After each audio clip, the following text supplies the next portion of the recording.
Hi everyone, I'm Joel Chasnoff and welcome to FIDF Live. Today we're going to meet three soldiers who are an inspiration. Not just because they're serving in the IDF, but because they are doing so by choice. They are lone soldiers. Now in the IDF, there are actually two kinds of lone soldiers. There are kids who grow up in Israel under difficult circumstances and for whatever reason don't have a connection with their families. And there are also lone soldiers who come from overseas. And those are the soldiers we're going to meet today. We have three lone soldiers with us, and we'll go ahead and meet them right now. Haley, do you want to introduce yourself? Sure. So I'm Haley. I'm 25 years old. I grew up in New Jersey my whole life and moved to Israel just about 3 years ago. And today I'm the Officer of Reservists in the IDF Spokesperson's Bureau. Thanks for being with us. I'm Yael, originally from South Africa. I came to Israel 3 years ago in order to draft into the army.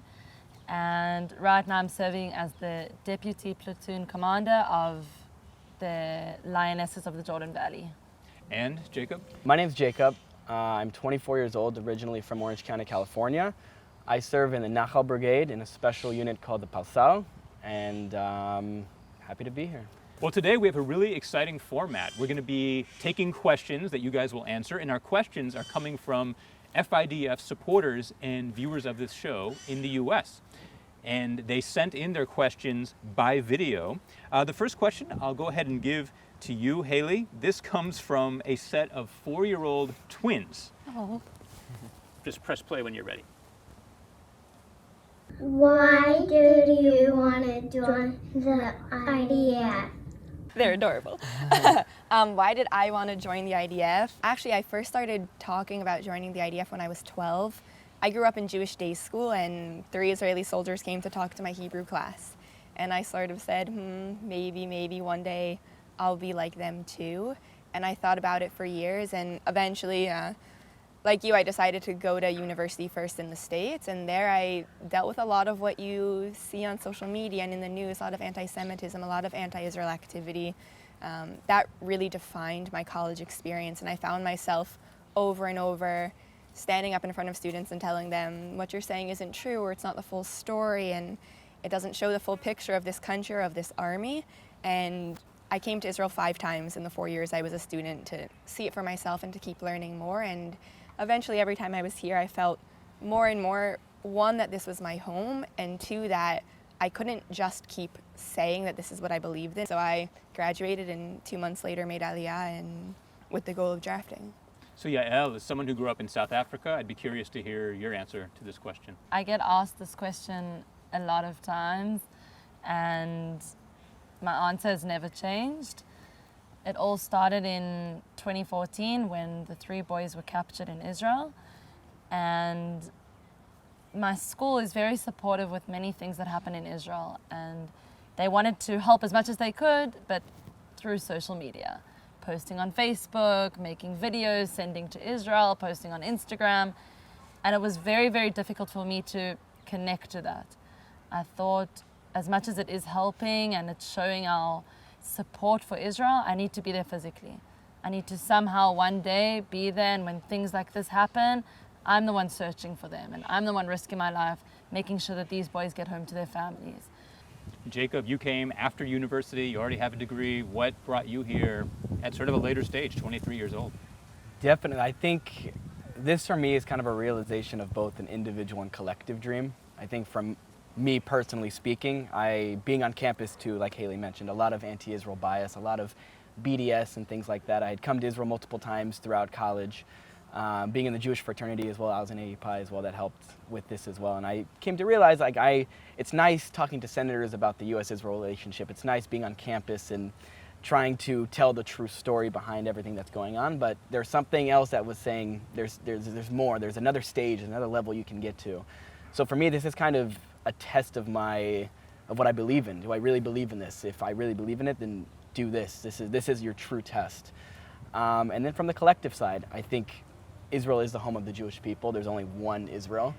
And it's an unbelievable opportunity to sit here after thousands of years and say, I get to do my part. This is my part in the Jewish story in moving our people forward. And especially with our generation, I think it's important too, to show that there are still valiant efforts to support the Jewish cause, support the Jewish state. Our next question actually comes to us on Instagram from the handle The Zionist Mindset. And the question sent in is, what is your daily routine as an IDF soldier? Jacob, we'll start with you. So our objectives kind of change week to week. But right now for my daily routine, I am situated on a base in the northern West Bank. And depending on the day's objectives, sometimes you do patrols, sometimes you have to do guard duty along the border fence. And the days are usually pretty long, a lot of work that needs to be done. And so I kind of explain to people, generally the days are really long, but because of that, the weeks tend to really fly by. Lieutenant Yael, routine for you and your soldiers. If it's because we based on the Jordan border, my unit, so sometimes it's doing ambushes on the border, sometimes it's doing a whole lot of missions in order to prevent smuggling, patrols throughout the city, throughout all the villages to make sure that everyone's safe, to make sure that everything's quiet happening throughout the city that we serve in. And other than that, also just guarding duties, all different checkpoints that our soldiers have to be. Very intense days, usually 12 hours of working, 8 hours of rest. And the soldiers, they do it because at the end of the day, if they don't do it, no one will. Our next question actually is specifically for you, Yael. Just play it when you're ready. Hi, I'm Amy from Long Island, New York, and I'd like to thank you for your service. I'd like to ask Lieutenant Yael, what's it like being a woman in a combat position shoulder to shoulder with men? Thank you. Interesting question. So, most people know that in the past, being a combat woman soldier wasn't a thing. And I think the biggest fear is specifically coming into a unit where it's both male and female, is that the woman will do less, or the woman won't be capable of doing what the men do. And in my unit, I can tell you with a full heart, there's not one thing that the men have done that I haven't done. But the struggles and all the hard work that was put into the training and put into the operations that we do the exact same. And it gives us also that advantage of getting to learn from one another. It's an unbelievable experience knowing that you're there out on the field. Doesn't matter what gender you are. Well, Haley, I'm going to turn this next question to you first, although I'd love to hear answers from all three of you because it's kind of an interesting one. This one comes to us from Boaz in Boston. Hey, Boaz. Hi, dear soldiers. So happy to see you here. My name is Boaz from Boston, and we have 4 girls serving as lone soldiers in the IDF. And my question to you is, what was your funniest cultural gap moment that you experienced so far? Wow, 4 lone soldiers. That's impressive. Okay, there's a story I always tell. So every lone soldier, we take a Hebrew test for placement, and then some people do a 3-month Hebrew course, and some people get a high enough score that they can just draft right into the army. So I somehow got the score that I didn't need to go to the Hebrew course, but my Hebrew was really still on the border. And the first few weeks in the army were like, the whole experience was culture shock, but there were just words and military words that I didn't know. And actually, back to the other question, almost all of the commanders in my basic training were female, except for my personal commander, who is a guy, and I didn't understand the difference in the terminology, and I referred to him as a woman for the first month in the army. And he tried to explain to me, and I did not understand until one day he just said, "Haley, I'm a boy." And only then did I realize that I had totally missed a pretty simple cultural term there, and we went on from it. Simple if you grew up in Israel, but if you're new to Hebrew, it really is one of the most difficult aspects of adapting and learning the language. Yael, any funny cultural gap moments for you? So my funniest moment was also something to do with Hebrew. So in Hebrew, when you say the shooting range, it's called mitvach. And in Hebrew, a kitchen is the mitbach. So the one day we were going down to the shooting range, the mitvach, and I had to do a few things before we went down. I had to go bring some of the equipment that we need for the range. And they said to me, when you're done, tavoi lemitvach, which is come to the shooting range. I didn't understand. I didn't know what is mitvach, and I heard mitbach. So I came with a whole lot of targets, arrived in the kitchen. The chef of the whole base looks at me, he says, "What are you doing?" I said, "They told me tavoi lemitvach." And they said, I think they meant that you need to go down to the shooting range. There was someone that spoke English, explained to me. And from there on, every day, everyone would always remind me of it. But let's say from now on, every time they've told me to go down to the range, I've gone to the range as much as possible, not gone to the kitchen. And yeah, that was my funniest story. But once you make a mistake like that, you never live it down. It becomes part of your reputation amongst your friends. 100%. So that's funny. Well, our next question is for you, Jacob, and it actually comes to us from the founders of the Palm Beach chapter of FIDF. Hello, my name is Barbara Gherkin, and this is my husband, Fred Gherkin. We live in Lake Worth, Florida, and we are proud founding members of the Palm Beach chapter. We know the importance of the lone soldier and the sacrifices you and your family make for you to serve in the IDF. And Jacob, I have a two-part question for you. What does brotherhood mean to you being in the infantry unit? And is there any meaningful moment that you've had with your brothers in arms? Barbara and Fred, thank you for the question. Thank you for your support. Brotherhood for me is the difference between a group and a team. When you're in a team setting, the camaraderie and the brotherhood that you have to build, it comes from a place of shared experiences, of shared emotions, and all these different types of complicated feelings. And you get to a point where the brotherhood is so strong that if it means that you have to suffer a little bit more, but your friend, your brother he gets to eat a little bit more, he has to carry less weight, but obviously it kind of falls on you. That's what it means. And when everyone has that same shared mentality, that same shared grit, all of a sudden you have a team that's connected and synergized and organic. I feel like I have a moment every single day, like of brotherhood stuff. And I think one moment that I kind of remember, I will always remember, is we were in the field right near Mount Hermon. It was in the winter, freezing cold. You never have like enough warmth. And so what we did, we basically had 30 guys just fall on top of each other and build like a human, not a pyramid, but we all fell on top of each other. We're all kind of bundling with each other. And because it was so cold, it was like the only way to create warmth. Well, Hayley, this question is specifically for you. So go ahead and press play when you're ready. Hi, I'm Karen from Newton, Massachusetts. And Hayley, I wanted to know what your experience was during Operation Guardian of the Walls. Hi, Karen.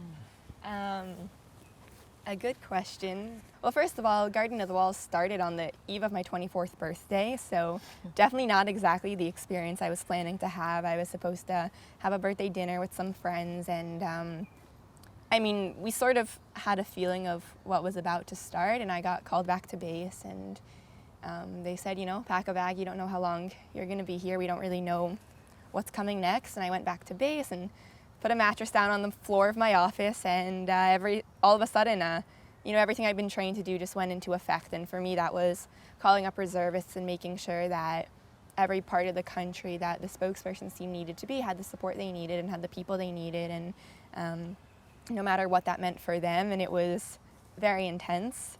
And finally, after a week, my commander said, you know what, we've gotten into the rhythm of things. My soldiers are here.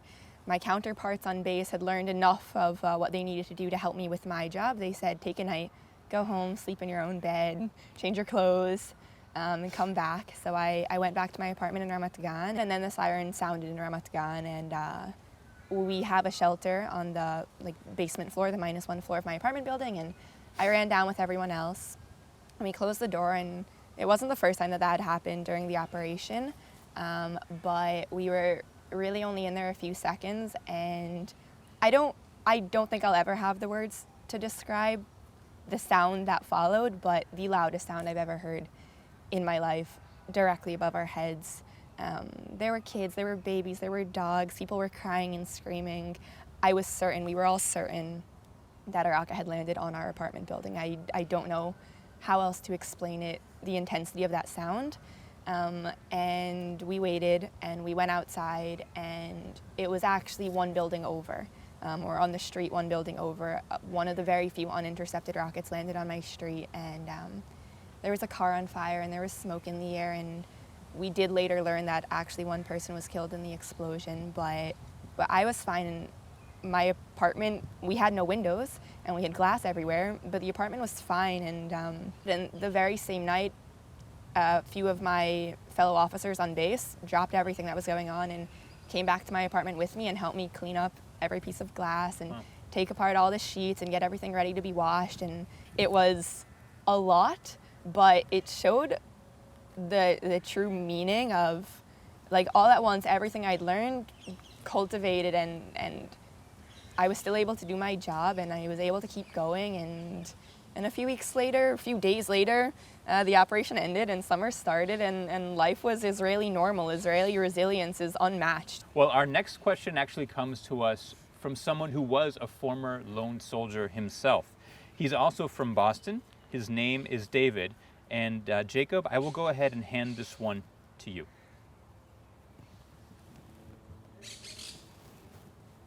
Hi everyone, my name is David Brooks, and I live in the Boston area. Sounds like you have an exciting event, and wanted to ask the panel a couple of questions. Specifically, as a lone soldier myself back in 1995, I understand there are a lot of challenges, opportunity, and totally understand kind of some of the things that you're facing. But specifically, how are you adapting to the culture of Israel and the Army? And second, how are you handling the lack or being far from family? Thanks, everyone.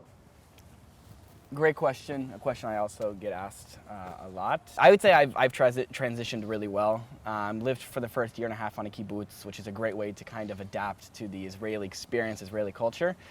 And at this point, I honestly feel more Israeli than I do American. I kind of put it like this. I compared, I say for my Israeli friends, I'm the American, but for my American friends, I'm the Israeli. And I think playing these two, it's not even two different roles, but having this kind of these two sides of me, I think it's extremely rewarding. I think it's, especially living in this globalized world, it's extremely important to be a cultured person. And so I think I've transitioned extremely well. I think in addition to the support that we get within the Army, within our commanders, there's also a huge aspect from FIDF that I personally have experienced, and so too have my personal soldiers. The support from overseas, there's no words to explain how we can appreciate that, because it's people that aren't here with us, aren't serving here in Israel, and yet they're thinking about us from a distance. And it's something that I didn't know before I came into the Army.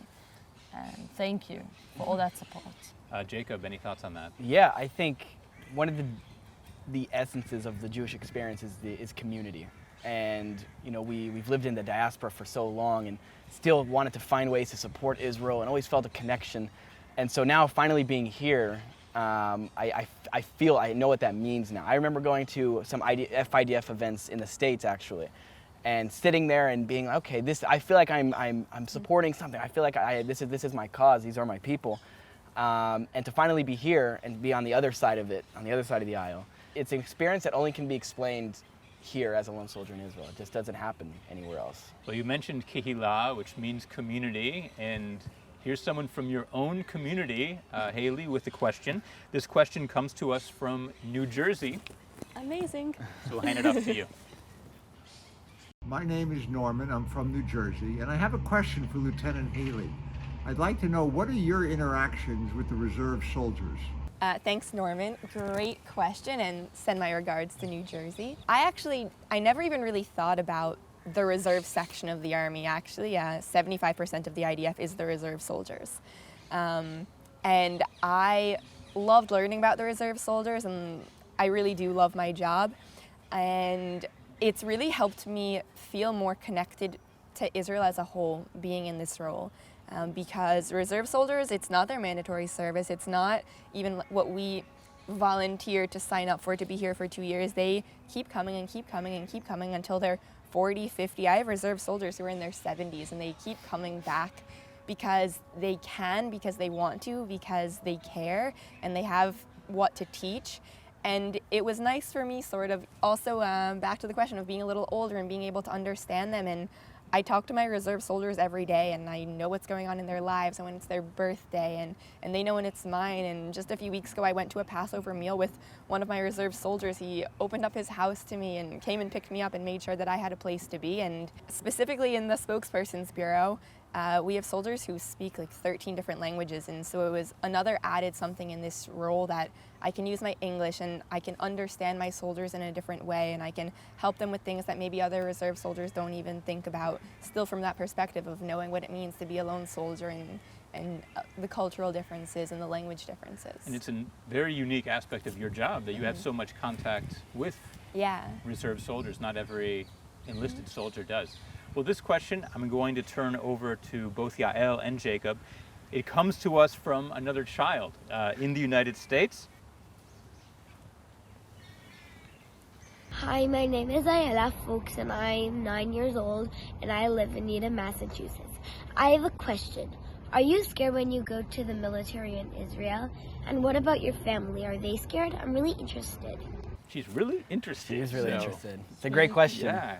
I think being scared comes from a lack of certainty. It comes from a lack of confidence. And what the Army does is it gives you the tools and the training and everything necessary to be confident in yourself, to be confident in the people around you. And so I never really feel fear because I feel so confident in what I've been trained to do, what I'm able to do, and the trust that I've built with my team. And so that's a side. You know, obviously my mother has her Jewish mother worries. That's nothing new. But at the same time, I know I'm safe. She knows that I'm safe, and it's that feeling of confidence and security within yourself to want to push forward and not let the fear kind of take over. Yael, how about you in a combat unit? Does that element of fear ever come into play? When I was just a combat soldier, the fear was a lot less. Suddenly you become the deputy platoon commander, and the fear doesn't come of fear that something will happen to me. The fear is suddenly something can happen to my soldiers. At the end of the day, all these parents, they've sent these gifts, which is their children, to the Army, and they have one request, that every 2 weeks or every 3 weeks, these children come home. They come home and they can eat Friday night meal with them, and they can take them out for Shabbat. And you live with that fear every day. But it's a good fear. It's a fear that you want to protect. It's a fear that you want to do everything as professional as you can, not to miss one technique, not to make one mistake, in order to protect these soldiers. Because at the end of the day, we're protecting an entire country, Israel, and we have to protect each other. So as lone soldiers, you are away from the places where you grew up. And this question is for all of you, but I'll start with you, Jacob. Another child in the U.S. has a question. Hi, my name is Avia, and my question is, what do you miss the most at home? Another question I feel like we get pretty often. I made so many friends over 4 years in college, and I feel like I have family and friends all over the States now. But at the same time, as much as I miss being home, I miss those specific things, I know what I'm doing here is exactly where I'm meant to be. And having that feeling of certainty within yourself, having that feeling of there's an entire community behind me, having that certainty of I'm gonna fly home, right? The FIDF sponsors a ticket home every year so I can be with my family for a month. That certainty gives me that sense of peace within myself. Hayley, anything you specifically miss? For me, it was, I think really the first time I felt like a IDF soldier was going home that first weekend on the bus, and you're wearing your uniform, and everyone went home to their parents and got to show their parents them in uniform, and I didn't have that experience. I missed getting to have my parents at ceremonies, but my host family was there, and then I did finally get to go home or send pictures home, and I totally agree. I mean, I dreamt about being here and calling this place home for so long that as much as I miss my parents and my dogs and my friends, I feel like I am home. Yael? You still have your family, you still have your friends, you just have them in a bit of a different way. You're not eating your mom's shepherd's pie every night, you're eating white cheese on a piece of bread in the field that has a little bit of sand that's gone on. But you're still doing it with family, you're doing it with friends, you're doing it in the best mindset possible. We have one more question that came in on Instagram. It's, what's the toughest obstacle that you've overcome so far during your service? So, Lieutenant Yael, I'll start with you. One of the hardest obstacles that I overcame was I was in the middle of officers course, and I remember getting told really bad news of something that had happened back home. And at the same day, we had to climb a mountain of 4 kilometers where I had to carry a man, a guy, that weighed 80 kilos maybe, with my vest on, with my weapon. And I just remember climbing with him on my shoulders and someone from the back pushing me up. A part of me was like, I want to stop and I want to give up and I want to just think about what's happened. And on the other side, you realize the bigger picture that you're part of and how much you have to put things aside, and you have to be willing to carry your teammates and realize what's ahead of you. And it was one of the most difficult times because you feel so alone, yet you feel like everyone's literally by your side and literally holding you physically, not mentally, when something happens. Sergeant Jacob, how about you? A particular obstacle? I think being in combat every week feels like there is a new obstacle that it seems like, especially when you're doing it, that this is the hardest thing I've ever done, and then you finish it and then the next week comes and there's another one. This is the hardest thing. But one week I kind of remember, and actually not that long ago during our training, it was a week long where we had to do navigations by ourselves. And so each person had a compass and their vest and their gun, and we're basically sent off 25, 30 kilometer navigations every night. That's if you didn't get lost. If you got lost, sometimes more. And you're doing it with a bunch of weight on your back as well. And I remember getting to a place where I got lost. I started walking in the wrong direction. You have no map. You have to memorize the map beforehand. And I stopped, sat down, and I remember just like looking up at the stars because it's so clear sometimes. You're in different parts of Israel without any light. And I remember saying like, what am I doing? What am I doing? This is ridiculous. I can't feel my legs. My shoulder's about to give out. And then I remember, okay, something the Army, one of the values the Army has kind of taught me is you always finish what you started. And I remember there is, at some point, this is all going to end. The week's going to be over at some point. This is just one tough obstacle you got to get over. After about 5 minutes of kind of just deliberating with myself, stood up, kept going, ended up finding my way back. That's how it goes. And the next week, it's a new week. Come back Sunday, and I'll kind of restart. So. Well, the obstacles, if you can, and when you do overcome them, they do make you stronger, and you only grow from them. So here's our final question of our conversation, which has been great. I've really enjoyed it. This one comes to someone from my hometown of Chicago, and Yael, we'll begin with you. Hi, my name's Robert Pollock from Chicago. Proud supporter of the FIDF for a couple decades. I'm actually in Israel right now in Tel Aviv with my lovely daughter Olivia, my mother Janet. Had a great stay and flying back today. My question for the lone soldiers, I'd love to know how becoming a lone soldier has contributed to your personal growth and how your current service has perhaps contributed to your Jewish roots and your connection to the state of Israel. Thank you so much for your service. Thank you, Robert. I think being a lone soldier, the way that it's contributed to my life, something that I never thought would be like this. Firstly, it's the independence, as I spoke of originally, and having to make thousands of decisions every day on the spot. And even if it's the wrong decision, I'm going to live with it. I'm going to take every risk because that's part of being a soldier, especially a combat soldier. It's part of knowing that in your heart, in your head, that's the right decision at the right time. And even if it's not the right decision, I'm willing to take the chance. I'm willing to know how to deal with the wrong decision afterwards. Hayley, it's a deep question. I'd love to hear your thoughts.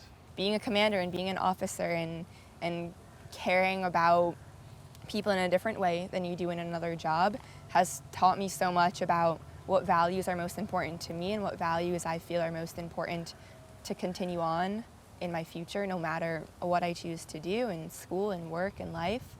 And I think something so beautiful about the IDF is I've learned from the Army what I want my Jewish experiences to be in my civilian life, in my personal life. Jacob, we'll conclude with you on this important question. I thought I matured enough in college. After 4 years, I thought I came to Israel with this mature mindset. I've lived on my own for 4 years already. And then I got to the Army and I experienced things that I only saw in movies, that I only heard stories about, and to really experience them, to really challenge myself, it completely turned my whole world upside down. I think I've turned into a completely different person from a personal perspective. I've given a part of myself to this country, and I feel like it's something that will stay with me for the rest of my life. I have no doubt about that. I want my kids to speak Hebrew. I want them to have I want their connection with Israel to be even stronger than mine. Well, Sergeant Jacob, Lieutenant Yael, and Lieutenant Haley, thank you so much for spending some time with us today.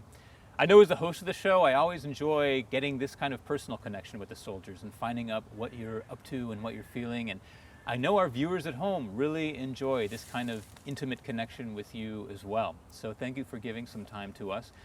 And to all of our viewers at home, thank you for supporting FIDF, for supporting our soldiers, and spending a part of your day with us as well. On behalf of all of us here, I wish you well, health, safety, tishmeru al atzmechem, and we'll see you next time on FIDF Live. I'm Joel Chasnoff saying, Lehitraot.